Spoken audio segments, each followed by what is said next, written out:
Welcome back to Beyond the Uniform. I'm Justin Asiri, and each week I interview military veterans about their civilian career, what they do, how they got there, and what advice they give to other veterans about that career path. Today's episode number 143 with Trevor Miller.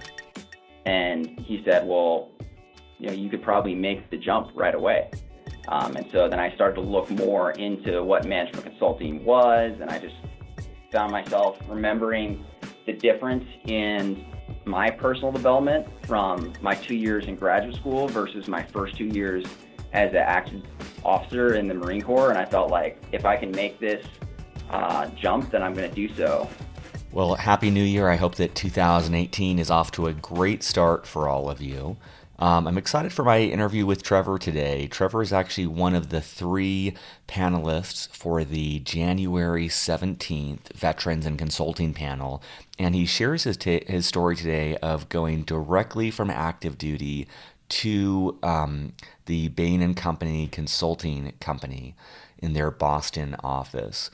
A lot of the things he talks about I liked. He talks about really emphasizing starting early while you're on active duty, preparing for the transition, and he's got great advice around that.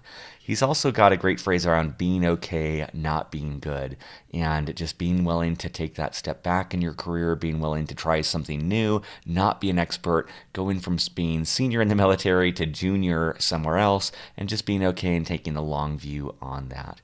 And of course, this is a great episode if you're considering consulting.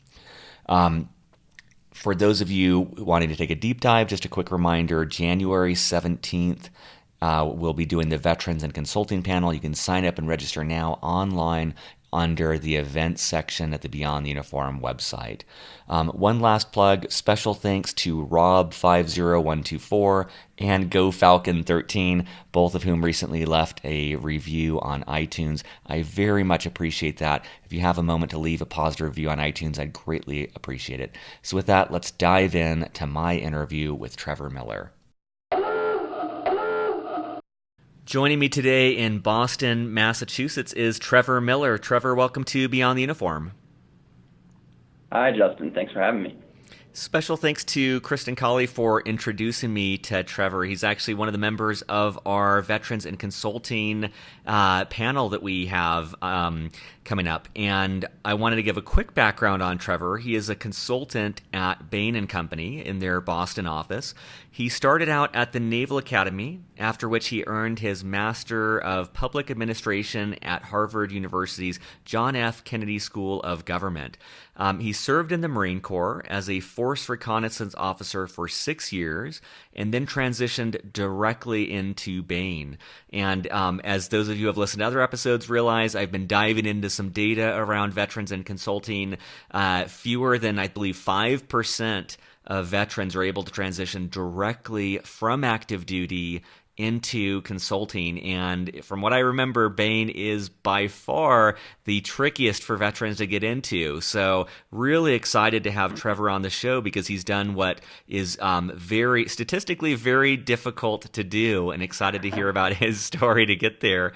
So Trevor, maybe to kick things off, how would you explain to someone on active duty what you do right now for a living?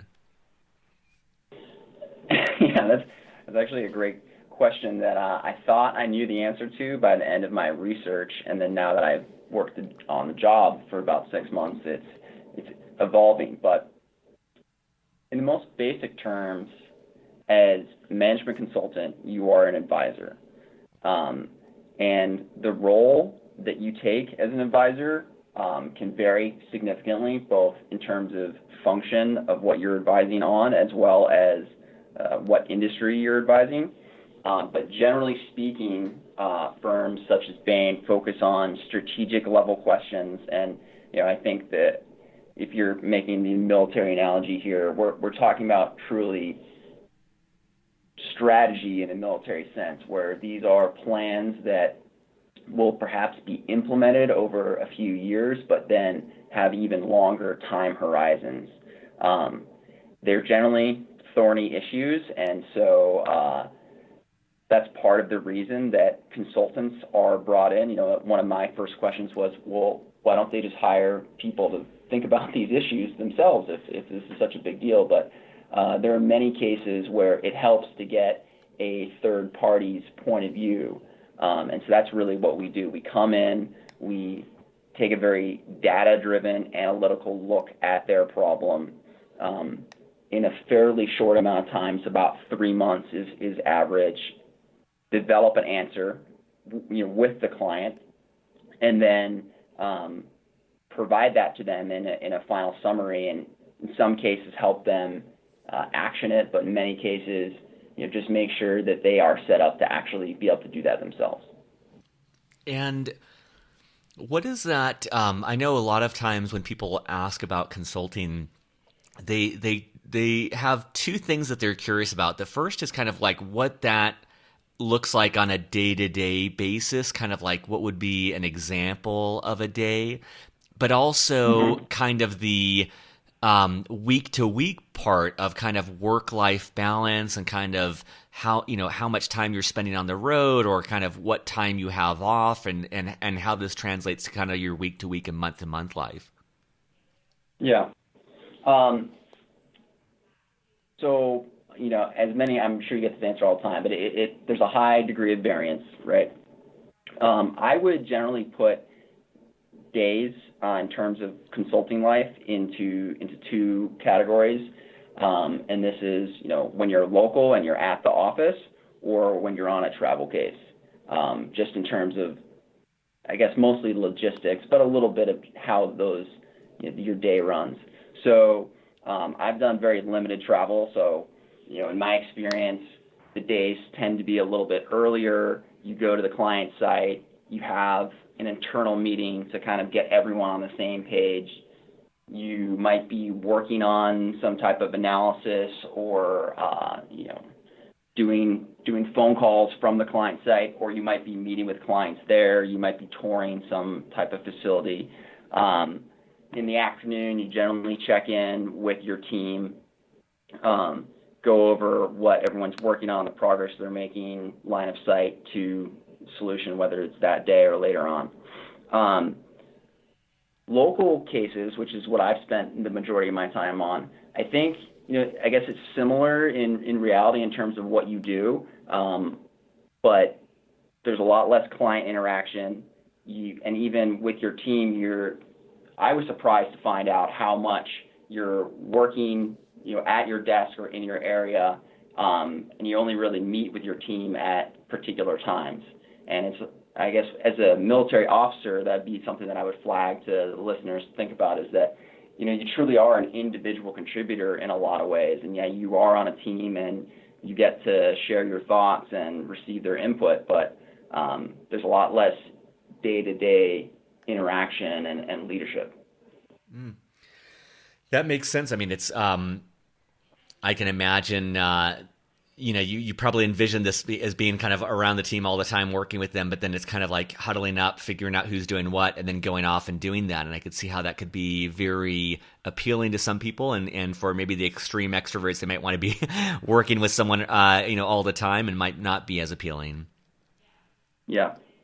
That's one. It's funny. I have two children, so kind of most people that talk to me think that I naturally gravitate towards local work, just because the hours tend to be a little bit better and at least more reliable in terms of getting home. But in many ways, I like travel cases more, because you're there with your team. Even if you're not working on the exact same thing, you're around them, and it's a bit of like a war room mentality. And I just get energy out of that type of work, and physically being with people and discussing problems with them. That's great. I mean, it makes me think of my time on submarines. One of the things I liked was, my experience was, when I was out at sea, it was always on, working a lot. And then when I was back, it was a lot lighter. And it sounds like that could be true of this, is where, if you're traveling, you're kind of immersed, you're kind of focused on that. And then when you get back, you're able to check out a little bit more. Is that fair? Have you been able to kind of check out on the weekends, and kind of when you're back, really be back mentally? Yeah, in my case, it's absolutely been fair. I mean, I've been here since July, and I have never once worked on the weekend. That's awesome. Now, I would say that, excuse me, in some people's cases that hasn't been the case. I personally make that a point where one of the things that we do here is when a team starts, you lay out what they call your virtual pets, and everyone has different things. But for me, I just try to draw a hard line on, I'm not even going to look at my email over the weekend. And that was actually difficult for me to do, especially coming from the military where it really was 24/7. And I used to think about that type of mentality as being undedicated and, lazy basically.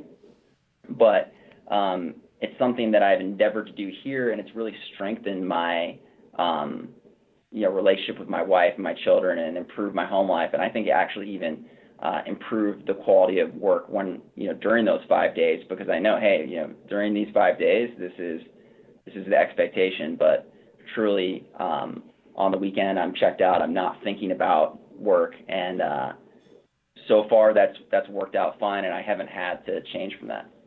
That's awesome. Yeah, I think that's a great lesson, even if someone doesn't go into consulting. I remember in my internship at McKinsey, we started off the two projects that I did while I was there. They started off with, I like that the phrasing you had of virtual pets, but the sense I got was kind of like what's sacred to everyone and what's your working style. And so I remember like one guy said, hey, I run every morning, so I'm offline no matter what's going on, 7 to 8 a.m. And another guy had his other thing. And so it's kind of nice to be able to think about what matters to you, what your values are, what kind of your stakes are in the ground are. And I think it's such a great exercise too to explicitly communicate that to your team, because then people can work around that. They know what the boundaries are, and it's pretty easy to accommodate that rather than being the silent martyr who's not getting their needs met. It's not expressing those. So I think that's a great practice that it sounds like you guys do on every project. Yeah, absolutely. And it's iterative too, right? I mean, I think one of the biggest struggles you have, whether it's management consulting or I would imagine, many jobs, at least as far as I've read about them, as the project goes on, as the hours tick by, people can start to lose sight of the things, both as a team, but then even internally, they lose sight of the fact that they promised themselves that they were going to run from 7 to 8. And so it's one of the things culturally we try to bring up and force the conversation to keep people honest. And it's something that I wish that I had done more of in the military, to be frank, but it seems to be successful here. That's great. Well, let's back up, and I want to delve more into kind of what your life is like and what things are going on, but let's maybe back up to when you were on active duty. I'm curious to dissect your career a little bit, and I'm wondering, as you look back, what were things that you did on active duty that you think made it possible for you to go directly from the military to Bain? Great question again. I would say certainly nothing was done to, deliberately to make that possible. The most immediate thing that helped was the fact that I went to graduate school right after the Naval Academy. And so I think for veterans seeking to go into management consulting, that is it's almost binary. Either you have a advanced degree or you don't, which is why, at least part of the reason that I think that so many veterans go to business school if they're interested in management consulting. And I think that it definitely gave me a big leg up. In terms of, but the funny thing is that while I think that was probably the single biggest help that I had in terms of my background in making this transition, in reality, the things that I happened to do both as an infantry officer and then later as a Force Reconnaissance Officer had a lot of skill parallels to what I do on a day-to-day basis as a consultant. Particularly in my final years in Force Reconnaissance, we weren't making those deployments to Afghanistan and Iraq anymore. We were doing a lot of, we call them bilateral training, but we would go to other countries and train with their special operations units and basically do two things. One is exchange techniques, so just say, hey, we're doing things like this, and how do you do them, and learning from that. But then also trying to improve their processes, make them basically more. The idea is that make them more effective allies of the United States. Both increases their defense and our defense at the same time. And it's pretty similar to what you do as a management consulting, coming in, listening to what people's problems are, issues are, trying to help them both think through them and come up with an answer, but probably most importantly is being able to communicate that answer and present it in such a way that it's both palatable, i.e. they want to do it, and be actually actionable, right? So in Force Recon, that often looked like, hey, this would be great if you could revamp your sniper curriculum and buy these particular weapons because they're much more reliable than the long guns you currently use. But sometimes that wasn't practical. But what they could do is come up with standards for marksmanship that were actually like scientifically consistent versus what they had been doing, which had been, anecdotal and very personal driven. That's awesome. And what was it like going from, so how did you decide to go into consulting, and then what was that process like of applying and interviewing and actually, getting your foot in the door? Yeah, so for the decision part, for me, is kind of linear, where really the first question was, am I going to stay in the military or not? And for me, I wouldn't necessarily recommend my path to anyone, but just the way that I had gone about my military career, I'd always been looking to make the biggest impact that I could make wherever that was. And I am not sure that I was right in how I went about it, but I always thought, well, I want to be as close to the action, as close to like the tip of the spear as I could be. So that's why I went Marines out of the Naval Academy, and then I went infantry, and then I went Force Reconnaissance, because I felt like I was always getting like closer and closer to the fight, if you will. But just the way that my career laid out against how geopolitics were happening, I felt like I was always just kind of showing up, like a year late. And I never felt the fulfillment that I was looking for. And so 6 years in, I thought to myself, to me, the natural next step would to go a little bit deeper into even like other government agencies that I had worked with on my deployments in the security realm. And, I looked into that, and that seemed really exciting, and, talk about being able to make real impact as an individual. But it also came with these like huge time commitments, right? You're gone at least 50% of the year, and the requisite strain on your family. And I just said to myself, I'm proud of what I've done to serve my country. I gotta, am I just chasing the tiger, if you will, trying to find the next thing and, through the next door, and is that going to be what I'm looking for? And I eventually decided, well, maybe it is, maybe it isn't, but there's just this whole other aspect of life that I haven't even touched on, but I am equally interested in outside the military. So I made that decision, and from there the question became, well, what exactly are you, and that might seem a little backwards to not even know what I was going to do outside the military, but that's just how I went about it. And I actually thought I was going to go to business school. That seemed like the smart move. It seemed like the path that people took. And in particular, I had been reading a lot about Stanford and GSB, and I thought, this is the place for me. Like I have interests in tech and like actually starting my own business, which you might be laughing about the fact that I'm now a management consultant, which is not exactly the most entrepreneurial step, but I called up a friend of mine by the name of Reed Wildman, who went to the Kennedy School with me, as well as later on going to Stanford's Graduate School of Business.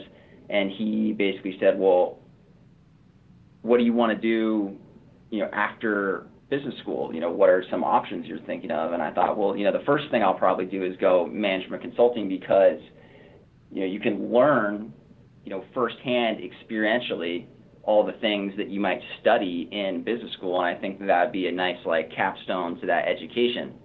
And he said, well, you could probably make the jump right away.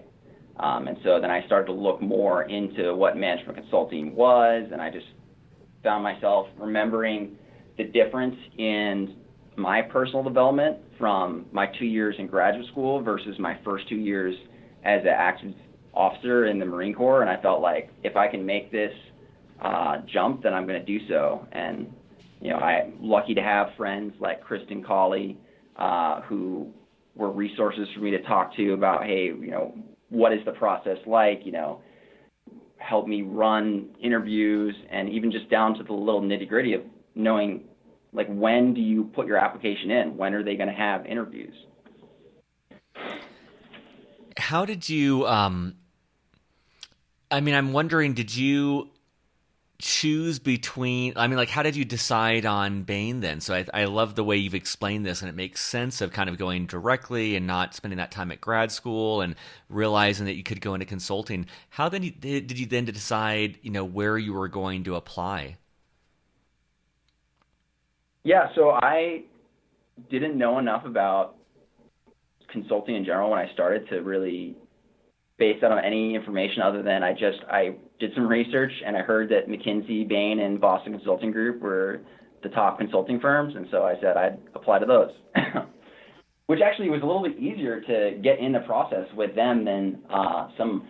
I also looked into Deloitte and Oliver Wyman and some other highly respected firms, and they're just a little bit larger, and I had a lot more difficulty even getting an interview with those firms. And then in terms of choosing the firm, it was highly driven by the people that I met along the way. Bain in particular struck me as, it's so hard to, you're making these judgments off very minimal information, granted, so there's probably a high degree of error in all my judgments, but it seemed highly analogous to the Marine Corps. It was of the top 3 consulting firms, it's the smallest, but seemed to me the most closely knit. The people, especially the veterans that I met and spoke with, seemed to generally be, interested in me as a person, not necessarily just another consultant coming in to feed the machine, if you will.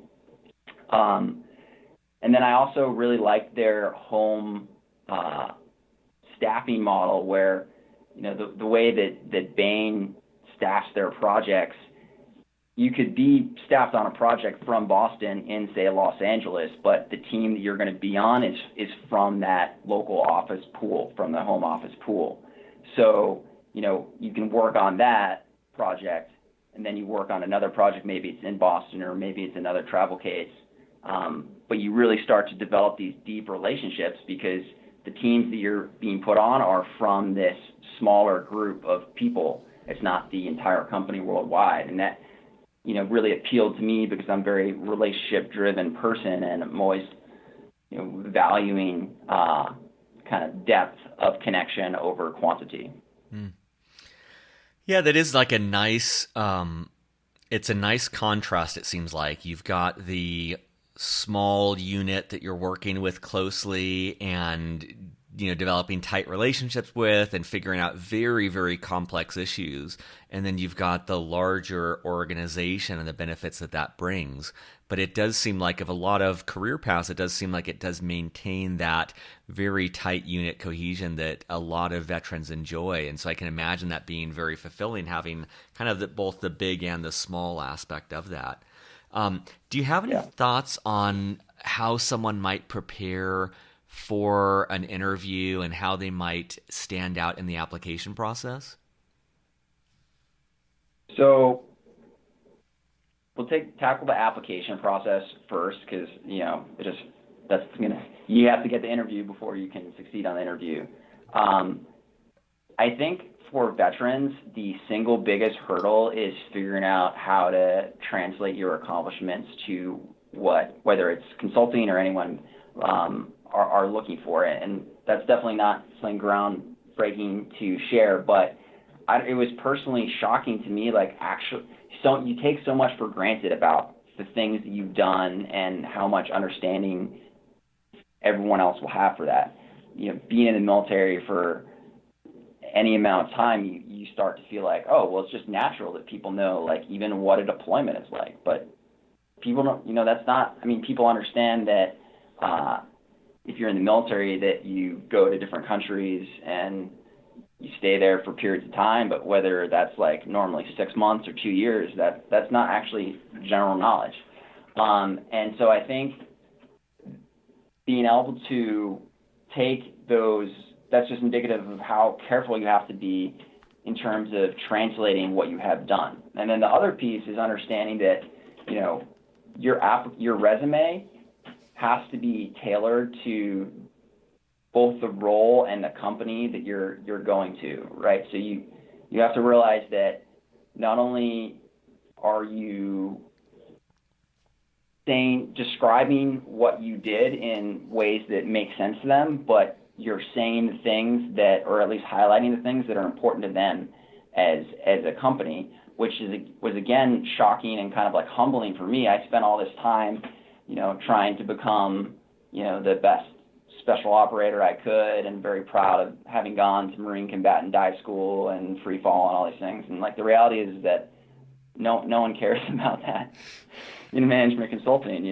so it ended up not even making the cut on the resume. And I would imagine that no matter what you did in the military, there are similar things where, there's these individual accomplishments you have that you think of as these big accomplishments, but they're not applicable to what you're trying to do later on in life. And so you end up having to highlight things that maybe you didn't think were that big of a deal, but are huge. I think a great example of that is really highlighting your leadership impacts as an officer, especially where, at a very young age, you get opportunities to be in front of and speak and influence, what are effectively huge numbers of people in the corporate world, right? So, you might take that for granted, but I encourage people to focus on those types of things. In terms of succeeding on the interview, I would say the biggest thing is repetitions. I'm a heavy research early guy, and I index hard on the preparation, which some people might argue with me about how important that is. But I read, I think, 4 different books ranging from your tried and true Case in Point by Mark Constantino to Victor Chang's book, Cracking the Case. I'm blanking on what the other ones were. But then I probably ran, 60 different practice cases before I even did my first actual interview, if you will.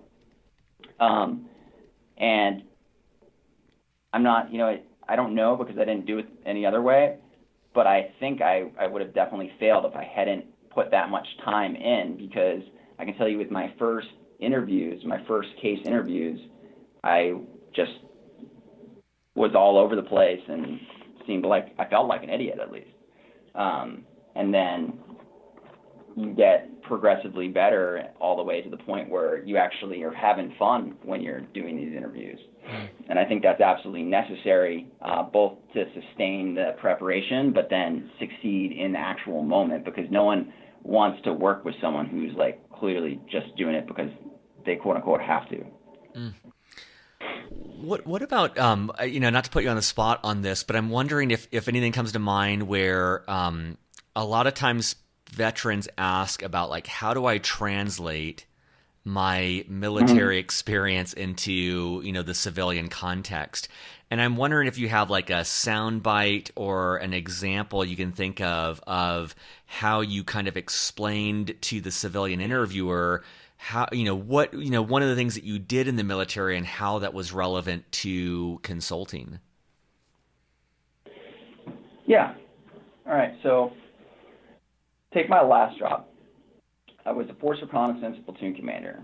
And so, in terms of the military world, we had all sorts of official duties and obligations, one of which was to be the crisis response force for the Marine Corps in the Western Hemisphere, right? But, well, I was very proud to serve in that role. Like, if you just say that to you list that as a bullet, led the Marine Corps' crisis response force, that doesn't, hit as much. What I ended up parsing it down to was, some of the more basic aspects of what it meant to do that job. So on the one hand, I had to meet with, or effectively, senior executives, right, being 06s or generals, and describe, both what our status was as a unit, as well as, if we're going on a particular mission or trip, what our overall plan was going to be.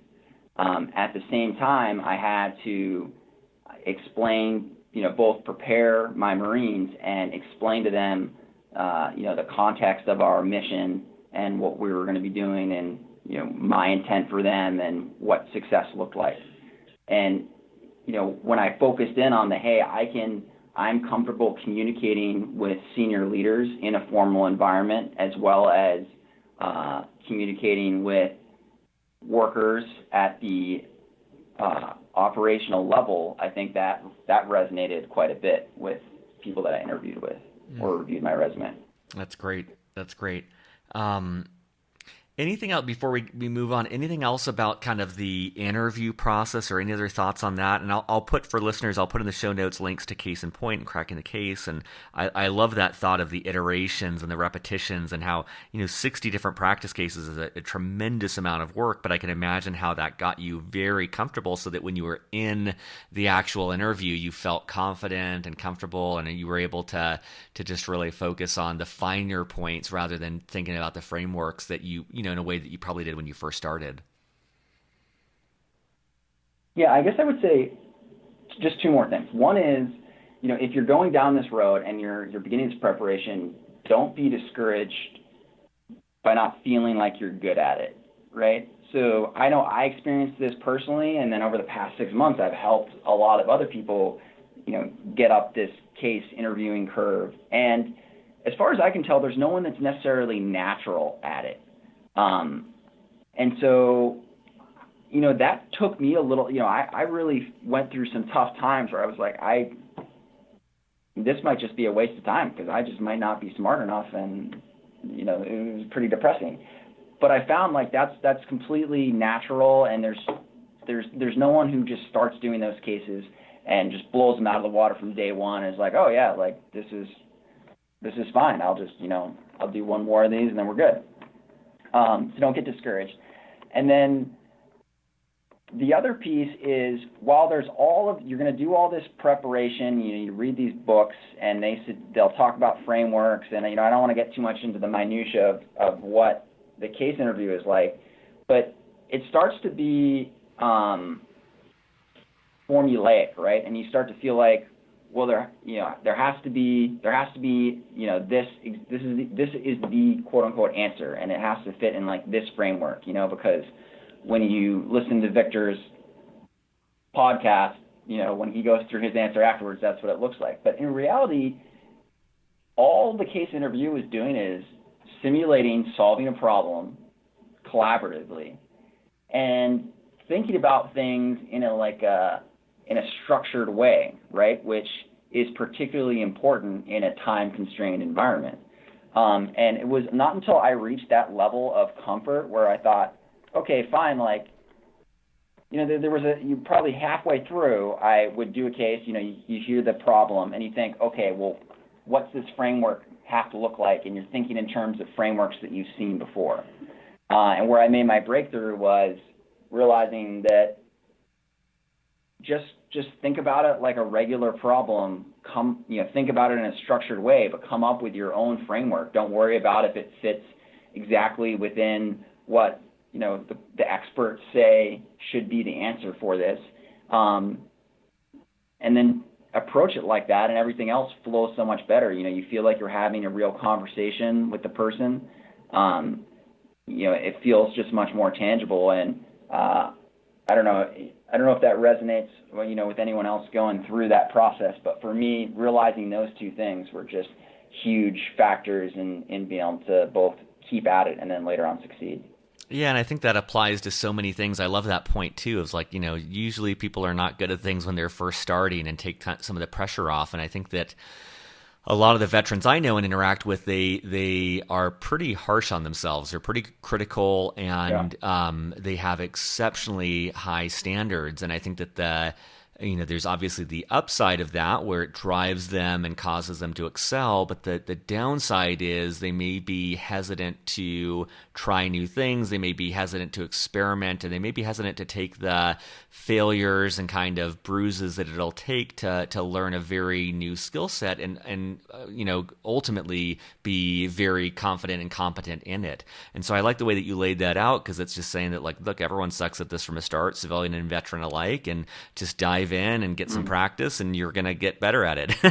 Which I know it sounds easy, but sometimes it's more difficult to actually do that, because it sucks being not good at something, and it sucks not knowing what you're doing and feeling that awkward and that discomfort. Right, and there's like a little nugget in there where, veterans are by definition older when they go through this, right, than someone who goes straight out of undergrad into consulting. And so I feel like you also have this, I don't know, call it pride, ego, but you don't want to suck at things. Like you're 5 years later or 6 years later in life, and you want to be better, and so it's humbling. Yeah, I think that's great. I hadn't actually thought of it from that angle either, where that adds another layer to this, and that in many of these cases, you will be older than your peer set, at least initially, and that can be another ego dinging experience. One other thing I was wondering about is, for someone, maybe taking another step back, for someone listening to this, you've talked about what it's like to be a consultant, but any thoughts on why a career in consulting may appeal to a veteran, and then, conversely, indications that they really might not like it? Yeah. Well, I think there's a lot of appeal, especially at like I was going to say theoretical level, but if you put aside like what kind of person you are individually and just think of it on a, what's the most exciting and beneficial thing you can do. I don't know if I'm not conveying that well, but what I'm trying to say is, a lot of the appeal of consulting is that you get to work on very interesting, challenging problems, and then I think particularly to veterans, you by definition have made the decision to leave the military and go do something, but most people don't know what that is, right? And so management consulting offers the opportunity to gain exposure to all sorts of different industries, functions, and not just learn about them in a general sense, but work at the cutting edge of whatever they're working on. And so I think there's a lot to be desired there. And for me, that was a huge motivator and reason why I pursued it so much, is because I didn't know what I wanted to do, and I figured this was a way to get a world-class education while getting work experience. Excuse me. And what I would caution people to think about is, if while that all sounds well and great, just make sure that those types of problems and that type of structure actually appeals to you. So, I think the biggest part is that you are an advisor versus a doer in this case, which is very different than anything. I'm trying to think of anywhere in the military where you're just purely an advisor and not an operator, and I'm struggling to think of anything. In most cases, even if you're, supporting or doing something that is enabling someone else to do something in the military, you're still doing that thing. It's very different to be a consultant where you come in, you look at the problem, but you can come up with the best answer in the world. If they don't believe you, if your client doesn't believe you, or the client, for whatever other reasons, decides that they don't want to pursue that, then it just doesn't happen. And you don't get to like change that later on, say, actually, I'm going to stick around and make this happen. Sometimes, another difficult thing is when they do say, oh, yes, this is a great strategy, we're going to pursue this. And then, the engagement ends and you don't go to that client site anymore, and you're not part of it, right? It was exciting while it lasted, but you're on to the next thing. For me, I find that exciting. I'm very curious, and I enjoy the process of learning about a whole new area, a whole new function, and that works well for me. But if you're interested in learning about things in more depth, then it's probably not the best place for you in that case, at least until you get much more senior in your career. Such a good point. It's like, when you say that, I realize that so much of, no matter what you do in the military, it is very likely it is heavy on operations and execution and doing stuff and getting shit done and that sort of approach. And, when you say that, it makes me think of two things. The first is like how, uncomfortable that may make a veteran then to go into the advising and more of like strategic aspect and not being the doer, not being the implementer, and being just the person who's analyzing and making recommendations. On the flip side of that, it seems like such an incredible skill that's so useful to build out. And I'm thinking especially of there's a friend of mine from business school who was a Bain consultant before business school and then a Bain consultant after business school. And I always like brainstorming with him on ideas because I always take this approach. Going from the military then to startups, which is all execution, I am always just like wanting to dive in and do things. And I really appreciate the perspective he brings to the table, which is like, hey, these are the three biggest challenges we're going to face. And high level, this is the opportunity and how big this could become. A completely different mindset and framework that I know he developed through consulting and through continuously dropping into different companies with incredibly complex problems and having to be very efficient about how to tackle that problem rather than just diving in and kind of doing stuff. And so I appreciate your answer on that because I think that there's a lot that may be uncomfortable for veterans in that sort of capacity, and yet that discomfort might lead to a lot of growth that will help them throughout their career. Yeah, absolutely. That's well put in that. I mean, it's definitely about one thing that you find, I think, early on, just doing case interview prep even before you even get to the job, is it's just a valuable way to look at problems, right? This like structured, take a step back, figure out, like you said, what is the size of the prize before you even pursue it.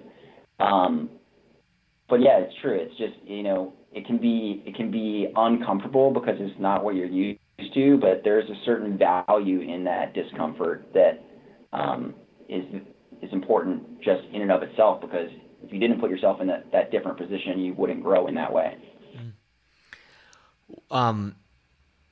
One of the things I always like to ask about too, I'm just trying to be conscious of our time here. So one thing I always like to ask is just any resources. And you've already mentioned a couple with Case in Point, Cracking the Case.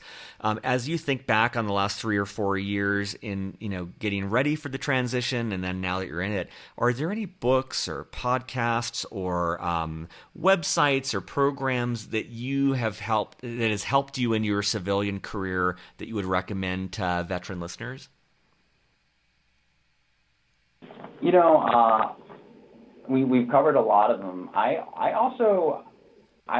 Military to business it's what they really do is they offer, basically business school consulting, I guess, advice on how to shape your resume or your resume and your essays and all that. But they have this blog where they just have different posts about different things, and they're mostly related to figuring out, when to make the transition to business school and things to think about. But I think a lot of the lessons that I got from that actually applied, even though I didn't go to business school. And I just thought it was just in terms of high quality, free, content out there. I really like that website as well. Yeah, I think that's about it for like online. So we already covered the different books. I'm a big Victor Chang promoter, especially because again, he has a lot of stuff that's free, right? I always index high on that price. And like I said, I like your podcast. I know we're obviously on it, so ostensibly anyone listening to this knows about it. But it's truly a good place to learn about. I always think it's very valuable to hear what other people have done. Right? There's so much wrapped up in hearing a story that someone else did because they had to go and make all of those same decisions, and no one has enough brain power to take in all of the data, and so at a certain point you just have to put a stake in the ground and make a decision. And I think it's valuable to see how other people thought about it and did it and how it turned out for them. That's great. And I know there's so many topics we weren't able to get to today, but I know we'll cover those in the veteran and consulting panel. Some of those topics are things about like other ways that people have gotten into Bain, and then kind of where people go from there, and kind of career path. And I know that we'll cover that on the panel. But I always like to end with one final question, which is just open-ended, and that's that we've covered a lot of topics about consulting, about using your time in the military to prepare for your career afterwards, and things like that. Is there anything we haven't covered that you want to share with active duty and veteran listeners? Yes. So first of all, on a logistical level, just start early, right? I was blown away by how much effort was required to transition, and admittedly, like I went through this whole process where I tried to figure out, am I going to business school or am I going to go into industry, and then figure that all out. So, if you already have made those decisions, it could take less time, but don't forget about just how much time that will take, both in terms of making those preparations, but then there's also this other factor of many of these jobs and schools have timelines that are outside of your control, and if you don't think about this early enough, you run the risk of just barely missing a deadline, which then means you have to wait a whole other year. The other thing that I would just highlight is that don't sell yourself short. I guess the thing I'm thinking of here is when I was both writing my resume and then in my early stages of talking to people, networking and interviewing, I guess, I had a tendency to kind of downplay accomplishments just because in the military, there's this culture where, your failures are your own and your accomplishments are your men's or your Marines. And it leads to this kind of, at least for me, like I didn't feel like it was appropriate a lot of times to say, hey, we were the best unit at this, or we did do that better than anyone else. But in the business world, that's not perceived as humility. That's perceived as not being successful. And in the limited amount of time that people have to listen to your story and evaluate whether or not they want to hire you, they're not going to observe that nuance. And I think it hurts a lot of veterans, because I think I'm not alone in that thought and approach, and I think it unfortunately works to their detriment. Yeah, I appreciate your saying that, because it is something that's come up before where veterans can have difficulty speaking on their behalf and being their own advocate and selling in a way that reflects well on them and the organization they came from. And I echo what you're saying, that I think that the veteran community is great in talking about a team's accomplishment and the accomplishments of their subordinates, and they have an extreme aversion to taking any credit or talking about what they did. And the downside on that is that when you're up against 20 or 50 other civilians who have had 5 years of training in really authentically selling themselves and what they did, and talking about, what they did, which is really what their team did, but speaking about, hey, I led this change that did all these great things. A veteran can be penalized for that because they just seem not as accomplished beforehand, even though in actuality they've accomplished the same amount, if not more. And so I like that. I'm just curious, have you found any way to I don't know, make that easier or more authentic, or do it in a way that still you don't feel like the used car salesman? I mean, let's face it, this is part of the reason people hate applying for jobs, or at least I do, because no matter what you do, at a certain point you're bragging, right? And it's very uncomfortable and not something I enjoy doing. I think the way that I tackled that problem was I always tried to, and then this also helps with translating, I try to put things with a numerical reference whenever I could, right? Because then it's just kind of, it is what it is, right? Whether that was like the budget that you were in charge of, or your ranking as compared to your peer group, or those kinds of things. And then also just focusing on like what you actually did. So,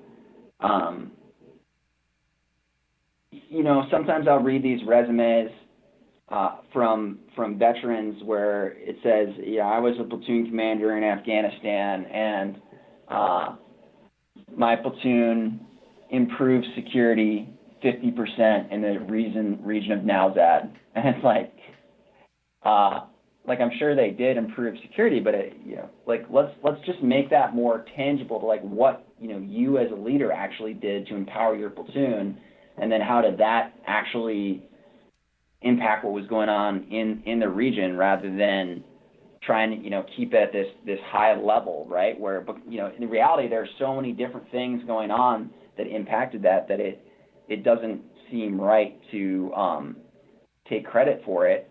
And I don't think you have to either. Like, you can keep them to things that, again, this is something I struggle with. They might seem mundane to you, but I think they do resonate quite well with employers of all types. You can talk about how many times you sat down and counseled your individual Marines, sailors, airmen, soldiers. Just by virtue of being in charge of so many people, that's going to be a lot more than your typical, even business school grad. Like, in the corporate world, you just don't get the chance to lead that many people. And so I think that's something that you can differentiate yourself on, as well as something that is very valued, at many of these companies, because they want leaders, and there's no substitute for that type of experience. This is awesome. Well, Trevor, I appreciate your taking the time to speak with me and the Beyond the Uniform listeners. Very, very excited to have you on the Veterans and Consulting panel. And it's very helpful. I think that this field of consulting is such a great fit for so many veterans. And as you've pointed out, it kind of complements their operational experience in a way that could make them a better long-term performer, but also just giving them a deep dive into different industries and different functional roles. And so thank you so much for taking the time to share with us today. Yeah, absolutely. My pleasure. Surface. All right, I hope you enjoyed my interview with Trevor. Quick reminder, he will be on the panel for the Veterans and Consulting event I'm hosting on January 17th. Take a moment to sign up for that today if you're interested. Thanks to all of those of you who have left positive reviews on iTunes as well. If you haven't and have a moment to do so, would greatly appreciate it. Thanks. Have a fantastic week. Have a fantastic start to the new year. And we'll be back next week with more interviews with veterans about their civilian career.